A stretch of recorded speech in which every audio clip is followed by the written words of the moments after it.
The Star Wars universe is home to some of the deepest and most painstaking lore to exist this side of Lord of the Rings.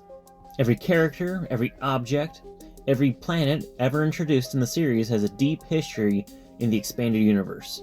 The prequel series is no exception to this, as the trilogy introduced tons of new characters at a breakneck pace.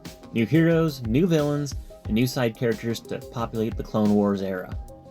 In the Genndy Tartakovsky Clone Wars and the subsequent Star Wars Episode 3, Revenge of the Sith, we're introduced to one of my favorite B-list bad guys, General Grievous, the supreme military commander of the Confederacy of Independent Systems. Created through a trial and error process through ILM concept art, George Lucas eventually settled on the design created by Warren Fu, this being a cybernetic droid general. George Lucas used the idea of this alien creature trapped within a cybernetic mechanical shell to be an echo and reflection of the future Darth Vader. Again, it's like poetry, so if they rhyme. Every stanza kind of rhymes with the last one. Hopefully it'll work. Released in 2007, this is Hasbro's Star Wars 30th Anniversary Pre-Cyborg General Grievous. Through this figure, we get to see a different interpretation of the character, separate from battle droids and clone troopers. The figure has a great likeness and dedication to the details presented in Fu's art, with a design very reminiscent of the real-life Bedouin nomads. For accessories, the figure includes a long rifle, which is suitably old-fashioned looking. Unfortunately, the accessory highlights one of the major problems of the figure. Despite the impressive detail work that would put some modern figures to shame, the articulation is particularly antiquated. The arms are pre-posed with bent elbows, and have swivels at the forearms, and this is instead of hinge and swivel joints like we would see on a modern figure.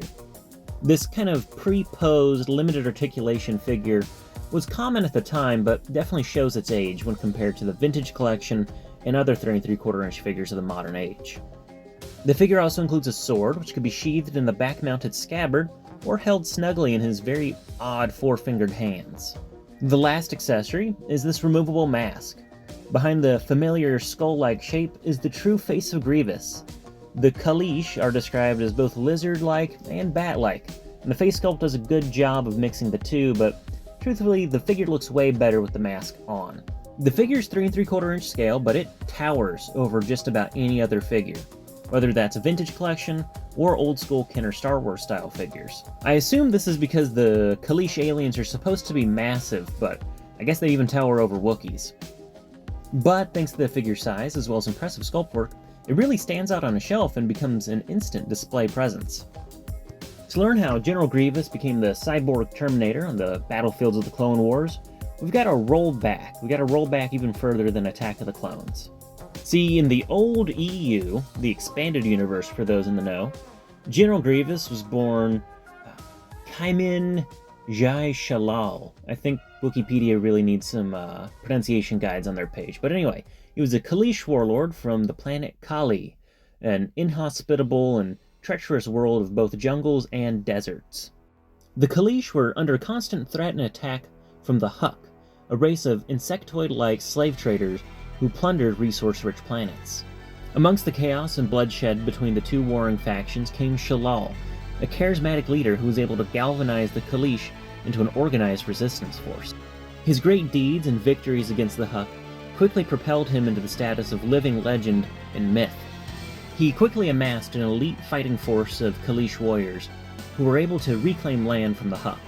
Amongst these warriors was Ronderu Lij Kumar, an elite swordswoman and mercenary who was a very important figure in Shalal's life. See, the Star Wars deep lore tells us that Shalal, in the Kaleesh language, refers to the Dreamer and the Dreamt One. It's a very vague and nebulous concept, but it tells us that Kumar is quite literally the woman of his dreams, as Shalal had a precognitive dream of their meeting, thus intertwining their fates. However, fate in the Star Wars universe is a very fickle mistress, and Kumar would eventually die in battle. This blow to Shalal and the Kaleesh people led to an even bloodier conflict that would eventually force the Huk off the planet Kali. However, it didn't stop there, as Shalal, now known as Grievous, continued the conflict to more and more Huk colony worlds. The Huk, however, turned to the Galactic Republic for assistance, with the Jedi Order putting down the Kaleesh insurrection. In search of aid, a very desperate Grievous turned to the intergalactic banking clan and Confederacy of Independent Systems to secure some safety for his people. Count Dooku realized that Grievous would be a great asset in the event of intergalactic war, and devised a plan to keep him in service to the Confederacy. A bomb was placed on Grievous's ship, nearly killing the warrior. However, he was conveniently found by Separatist assets. Grievous was slowly rebuilt as a cyborg, trained in the Jedi arts, and eventually made Supreme Commander of the droid army. Seeing as this figure is based off of Grievous's life as Kaimen Jai Shalal, we get a really interesting perspective on the droid general. Much like Anakin Skywalker, Grievous was destined for greatness and achieved it in his lifetime. The expanded universe almost presents General Grievous as a hero in the Greek tradition, a man who accomplished great deeds and great feats, but was always doomed to fall due to his fatal flaws.